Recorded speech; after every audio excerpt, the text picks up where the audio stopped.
जय हिंद, जय महाराष्ट्र, जय गुजरात.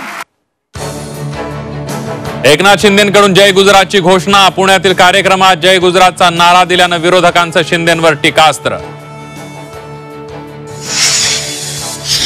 गुजरात काय पाकिस्तानमध्ये आहे का? विरोधकांच्या टीकेला एकनाथ शिंदेंचं उत्तर. तर उद्धव ठाकरेंनी जय गुजरातची घोषणा दिल्याचा दाखवला जुना व्हिडिओ. जय गुजरात बोलल्यानं एकनाथ शिंदेंचं मराठीवरील प्रेम कमी होत नाही. फडणवीसांकडून एकनाथ शिंदेंची पाठराखण. तर शरद पवारांनी जय कर्नाटकचा नारा दिल्याची करून दिली आठवण. उद्योजक सुशील केडी यानं राज ठाकरेंना डिवचलं. 30 वर्ष मुंबईत राहून मराठी शिकलो नाही, यापुढेही मराठी शिकणार नाही, सुशील केडी यांचं राज ठाकरेंना आव्हान. उद्या ठाकरे बंधूंचा विजय मेळावा. वरळी डोममध्ये ठाकरेंच्या शिवसेना आणि मनसेच्या नेत्यांकडून पाहणी. उद्याच्या मेळाव्याची प्रत्येक अपडेट झी24 तासवर.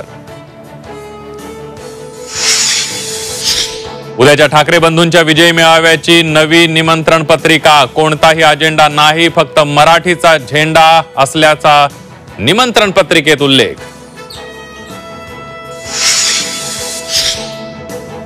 विजय मेळाव्याच्या पार्श्वभूमीवर ब्रँड ठाकरेंची महाराष्ट्रात जादू चालणार का? मुंबई महापालिकेवर भगवा फडकणार का? राजकीय वर्तुळात चर्चांना उधाण.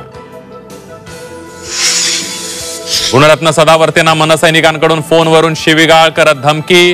राज ठाकरेंविरोधात चुकीचं विधान केल्यास बघून घेण्याचा इशारा. लातूरमधील पवार दाम्पत्याला मिळाली बैलजोडी. रविकांत तुपकरांच्या क्रांतिकारी शेतकरी संघटनेकडून मदत. बैल नसल्यानं शेतकऱ्यानं स्वतःलाच नांगराला जुंपलं होतं.